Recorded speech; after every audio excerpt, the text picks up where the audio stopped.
სალამი მოგესალმებით, ვაგრძელებ ჯონ მაკარტურის საუბრების ქართულ ენაზე ატვირთვას, ეს არის ბიბლიური კითხვები და პასუხები, რომელიც ჩაწერილი იქნა 2018 წლის 2 დეკემბერს. ჩვენ 68-ვე ნაწილის შუაში ვარ დაახლოებით. ეს გუშინ თარგმნა რომ ვერ მოვასწარი ჩამეწერა.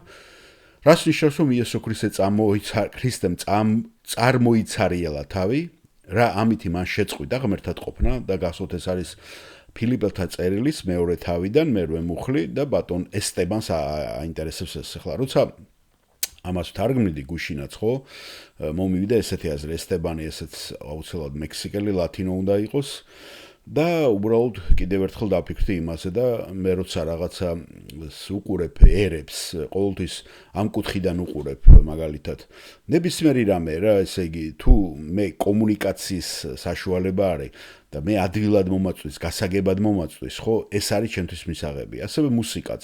მუსიკა მე ის მომწონს, ის მუსიკა, რომელიც ძალიან ადვილი გასაგებია და ჩემთვის რაღაცას ნიშნავს. განსაკუთრებით ახლა როცა უკვე ენა ვისწავლე, ხო, კიდე ბიტლზები იყოს გუშინ ჰოტელ კალიფორნიას უსმენდი, ხო, ტექსტები. ხო და ჩემთვის უკვე ეს რაღაცა გზავნილია და რაღაცა ამბავი მოაქვს ამას. მარტო სიამოვნება არ არის ესთეთიური. ამაში არის გზავნილიც. და ის მეუნება მე აღმიწერს იმ ისტორიულ ხანას, იმ პერიოდს, ასევე ადამიანს რა წკივა, რა აწუხებს, თუნდაც ბახს რო უსმენს, თუნდაც მაგალითად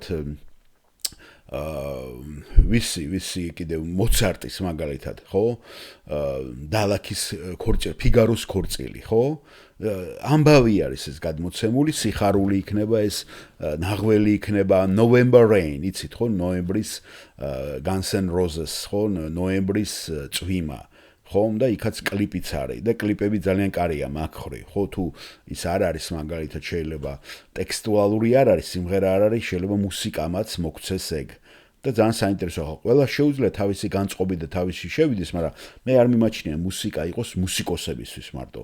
ეს ხო ხალხისთვის არ, ღმერთმა ეს ნიჭი მოგცა შე რომ ხალხს გადაცე ეს. აი ფსალმუნებში მაგიტომა ღერო და კიდევაც დავითი ამას და ტექსტუალურადაც ჩვენ გადმოგცემდა, ხო? და როდესაც ამას უსმენდი, ხო, ესტებანის ამ იმას უბრალოდ დამაფიქრა იმან რომ ნახეთ აი კათოლიციზმი რამდენი ხანია შესული იყო ლათინურ სამყაროში, ხო? მაგრამ ეხლა იგებენ თუ რა არის ჭეშმარიტი ქრისტიანობა. ხედავთ რა აი ჩინეთშიც მაგალითად ხო იცით ფილმიც გადაიღეს ამაზე რომ კათოლიკეები იყვნენ პირველი ვინც დაიწყეს გავრცელება მაშიც რა ქვია იაპონიაში ჩინეთშიც მაგრამ სანამდე გითხარით აი ეს ტეილორი ხომ არ წავიდა ტეილორი ხო ძალიან ცნობილი მისიონერი ინგლისიდან მათ არ ქონათ გაგებული რა იყო ჭეშმარიტი ქრისტიანობა ასე რომ პირველი ამბის მიმტანი, მაგალითად მე რაღაცები გავიგე ჩვენ და თქვენ დამასწარი და გაიქეცით იქ და პირველმა მიიტანით ის ამბავი. ეს ანიშნავს რომ თქვენ ყველაზე ჭეშმარიტად მიიტანთ იმას და გადაცემთ. აი ესე იყო ნინო კაპადოკიელი რო ჩამოვიდა ჩვენთან მე-4 საუკუნეში, ხო? ფარნავაზი არ ვიცი, მანამდე უსწრებს, მე მირიამი და ისინი ხვდებიან და ისინი იგებენ რომ პირველი თურმე ეს არის ქრისტიანობა. და იწყებენ ამის ჯერ მორგებას საქართველოზე, ხო, როგორც სახელმწიფო რელიგია რომელიც კონსტანტინემაც აღიარა და იწყება ამის პრაქტიკული გამოყენება. და ეს არის ქრისტიანობა, რასაც პავლე ხომ არ არის ის რასაც პავლე ებრძოდა. აი, თქვენთვის არის კითხვები მომინდია. და მე-20 საუკუნის ბოლომდე მე ვიტყვი ამას, ნამდვილად ვიტყო, მე-20 საუკუნის ბოლომდე ჩვენთან ევანგელიზაცია არ მოხდარა. საქართველოში ევანგელიზე რას ნიშნავს? განა ქრისტიანობის რელიგიის გავრცელება. მე ვამბობ, ევანგელიე სახარების სწორად დაუმახინჯებლად მოტანა, რასაც პავლესებული ქვია სახარება. პავლე საერთოდ იგნორირებული იყო. თქვენ იცოდით პავლეს წერილები ან რაღაცა რამდენი ხანია გაიგეთ, ხო ესა? ასე რომ, მოდით რა ყველაფერს დავარქოთ თავის სახელები და არ შეგვეშინდეს. და ვისაც საჩივარი გინდათ, გაუშვით ზეციურ საქართველოში, ეგ საჩივარი, მაგრამ ფრთხილად იყავით. რომ მისამართებული არ იყოს სხვაგან. არ არსებობს ეგეთი რამე ზეციური საქართველო, ხო მიცით რა არის ზეციური იერუსალიმი, გამიგი 1000 წლეულის აქ ბატონობა და არ ვიცი საქართველო იქნება თუ არა მაგ დროს. გესმით? ასე რომ რა არის ამაში ესეთი მიუღებელი და არც პოლიქრონიონის ძახილი გვჭირდება ჩვენ რომ ვიღაცა პიროვნები ვაქოთ, მაგრამ სიმართლე უნდა ითქვას. მე მინდა ეს სიმართლე ჩემთვის და ამის მაგალითს გეუნებთ აი ესტებანი რომელიც ნახეთ რამდენი საუკუნეა ხო იცით კათოლიციზმი რომ იყო ევროპაში ესპანეთში და მე გადადის კონტინენტზე ამ ესტებანსაც არ ვიცი ეს ადგილობრივი ის იყო აბორიგინელი თუ რომელი მექსიკელი იყო ან ლათინო მას წამდა და ჯეროდა და ეს იყო და ასევე ნახეთ ფეხბურთის მარადონას კერპებიც კი ჩამოასხეს მათ სუ კერპებია რომ შეხვალთ მექსიკურ ტაძრებში ნახავთ ხო რომდენი კერპები არის ეს უკვე ქანდაკებებით კერპები იგივე ჩვენთან ხატომანია იგივე აქვთ მაგათაც არ ვიცი ფილმი გაქვთ თუ არა ნანახი მე მგონი Men of Fire ცეცხლის ადამიანი დენზელ ვაშინგტონი თამაშობს და უნდა გადაარჩინოს ის პატარა ახალგაზრდა გოგონა ხო რომლის მამას თამაშობს ის ცნობილი მომღერალი ხო ჯეილოს ქმარი რომ არის იყო ცხოვრებაში ხო და გახსოვთ რომ მიდის ის თავისი საკურთხეველი რო აქვს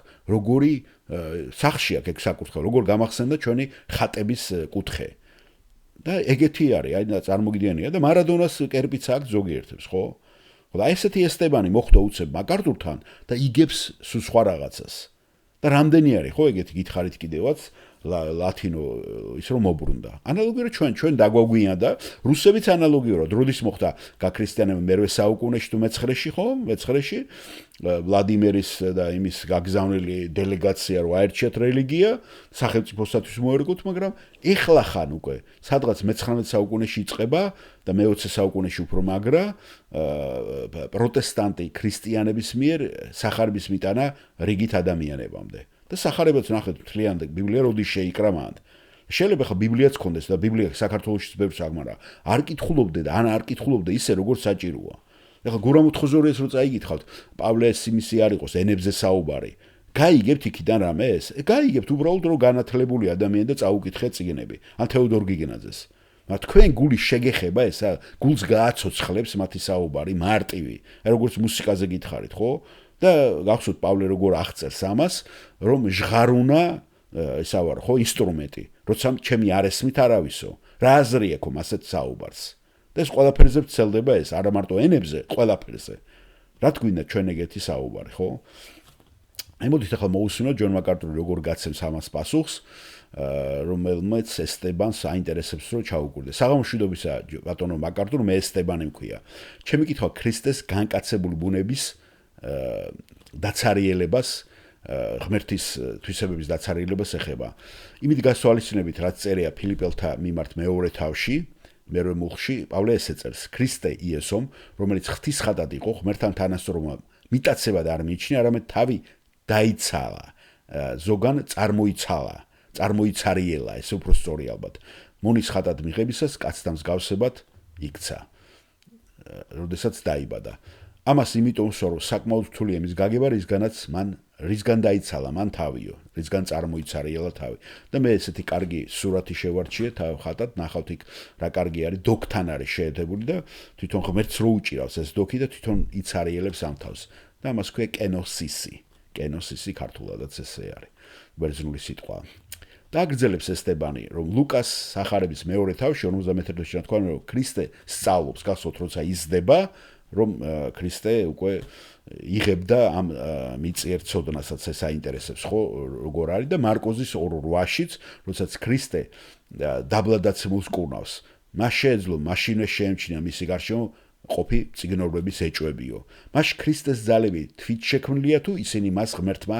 მამამ მისცა თუ რამე გამორჩა რას ნიშნავს თავი წარმოიცარიელა ნიშნულობით და ჯონ მაკარტური პასუხობს ნამდვილად მესმის ესტებან ძალიან კარგი კითხვა და გმადლობთ ამ კითხვისათვის ქრისტემ თავი დაიცალა წარმოიცარიელა და სწორედ ამას ამბობს ეს არის კენოსისი თვით დაცარიელების დოქტრინა ან თვით წარმოცარიელების დოქტრინა ქართულად შეიძლება ესე ითარგმნოს მას არ შეეძლო თავისი ღვთაებრიობისაგან თავი თლიანად წარმოიცარიელა რადგან მაშინ შეწყვიტავდა ის ღმერთობას ხო? არა, ასე არ არის? მაგრამ ჩვენ ვიცით რომ ის ისევ ღმერთი დარჩა, ოღონდ ადამიანის ხურში. და სწორედ ეს არის ის. და ის ამბობს, შენ მიხილე, თუ შენ მე მიხილე, ესე იგი მამაც იხილეო ამბობს. და არავის სჭირდება მითხრას, თუ რა არადმის გულში, მე ვიცი, რა არის მის გულშიო. გახსოვთ, იესო ამას ამბობს.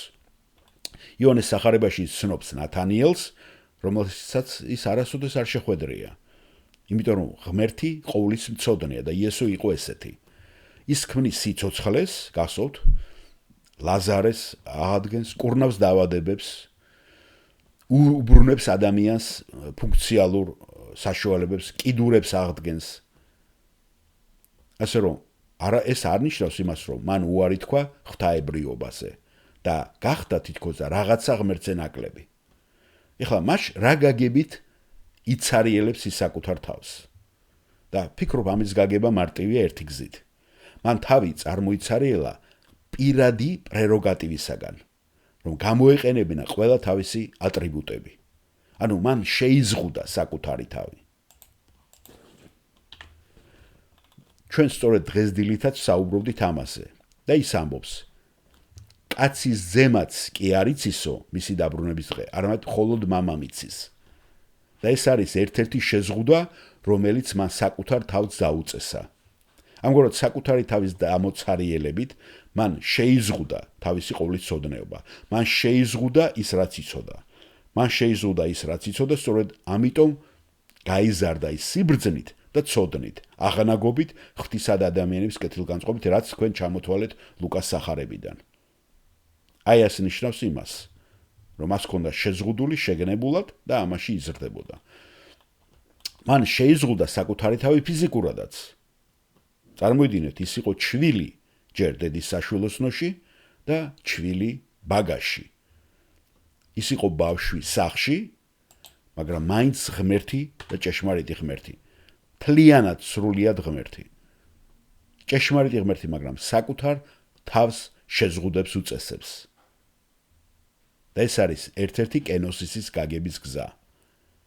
მან შეზღუდა კიდევ ერთი რამ, ეს არის ის, რომ მან შეზღუდა საკუთარი ნების, თავისი ნებელობის გამოხატვა და თქვა: მე მხოლოდ იმას ვაკეთებ, რასაც მამა მეუნება. მე მხოლოდ იმას ვაკეთებ, რასაც მამა მიჩვენებს. მე მხოლოდ იმას ვაკეთებ, რაც მამა სურს ჩემგან.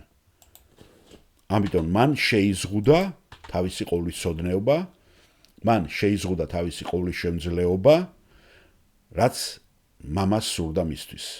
ის ასევე ზღუდავს საკუთარ ნებას და თავს მხოლოდ იმითი იზღუდავს, რაც სულიწმინდა სურს. სწორედ ამიტომ, როდესაც მათ თქვეს, რომ მას სატანა ამოძრავებდა, სატანა აძლიერებდა, იესომ უპასუხა: ეს მიუტევებელი ცოდვაა, რადგან თქვენ სულიწმინდის მოქმედება სატანას მიაწერეთ. ჩემი დადანაშაულება სატანის ძალის მოქმედებაში სულიწმინდის გმობაა, რადგან მე ამას სულიწმინდით ვაკეთებო. თუ ადამიანს იესოს გააკრიტიკებთო, მიგეტევებათო, მაგრამ სულიწმინდის კრიტიკა უკვე მიუტევებელი ცოდვა არისო. ამგვარად მან თავი შეიზღუდა თავის ცოდნაში, მან თავი შეიზღუდა თავის ძალაში, მან თავი შეიზღუდა თავის ნების გამოხატვაში, მხოლოდ იმითი, რასაც სულიწმინდა ეუნებოდა და სურდა. ამრიგად იესო სატანურობაში და დანაშაულება ფაქტობრივად სულიწმინდის გმობა იყო, რომელიც მასში მოქმედებდა. თქვენ ხედავთ ამ თვითდაცარიელების ასევე განსაკუთრებით გახსოვთ ბაღში, როცა ლოცულობს გეთსემანის ბაღში, როდესაც მისი ოფლი სისხლის წვეთებივით მოდის. და გახსოვთ რას ამბობს: მამაო, თუ შენი ნება ამარიდე სასმისი, მაგრამ არა ჩემი ნებით, არამედ შენი ნებით. ამგვარად მან შეზღუდა საკუთარი ნება და მთლიანად დაემორჩილა მამის ნებას. ჩვენ ასე უნდა გავიგოთ ქრისტეს თვით გამოცარიელება. ეს საუკეთესო შემთხვევაში ძალიან იდუმალი რამე არის, იმიტომ რომ მან ბევრი რამე მაინც იცოდა, რაც მხოლოდ ღმერთს შეეძლო. გახსოვთ, ნათანიელზე გითხარით, ასევე პეტრეს ეუნება, რომ წავიდეს და თევზი ამოიყვანოს და იქიდან მონეტა ამოიღოს სტატერი, რათა შეწიროს ტაძრის, ეს მხოლოდ ღმერთს შეეძლო. ასევე ადამიანის გულში არსებული ცოდნა, მომავლის ცოდნა, წინასწარმეტყველება გახსოვთ ტაძრის დანგრევის შესახებ, რომ ქვაქვაზე არ დარჩებოდა და 30 წლის შემდეგ ეს მოხდა. ასე რომ მიუხედავად იმისა, რომ შეზღუდული იყო, მან მაინც ბევრი რამე იცოდა და ბევრი რამე შეეძლო. ხედავთ მის ყოვლისცოდნეობასაც აქა, თქვენ ხედავთ მის ყოვლის შემძლეობას, როდესაც ის ქმნის ამდენ საკვებს, გასვot პური და თევზები რო გაამრავლა, ორჯერ გააკეთა ეს დემონების დამარცხებაში, ადამიანების განკურნებაში, წყალზე სიარულში და იესო ამბობს, ვერავინ წაიღებს წამართვეს ჩემს სიცოცხლეს, რომ მე თვითონ ვდებ მას. ამგვარად მან გამოიყენა თავის ყოვლის ცოდნეობა, გამოიყენა თავის ყოვლის შემძლეობა, გამოიყენა თავისი ნება, მაგრამ შეზღუდული ოდენობით, შეზღუდული გზით. და ის არის თვითდაცარიელების კენოსისის გაგების გზა. მან თავის თავი კი არ გააქრო თავისი ბუნებიდან, არამედ შეზღუდა საკუთარი თავი სრული გამოხატულება. იმედია ესწებან, რომ ეს დაგეხმარებათ თქვენს გაგებაში. დიახ, მადლობა და მადლობა მოსვენისათვის.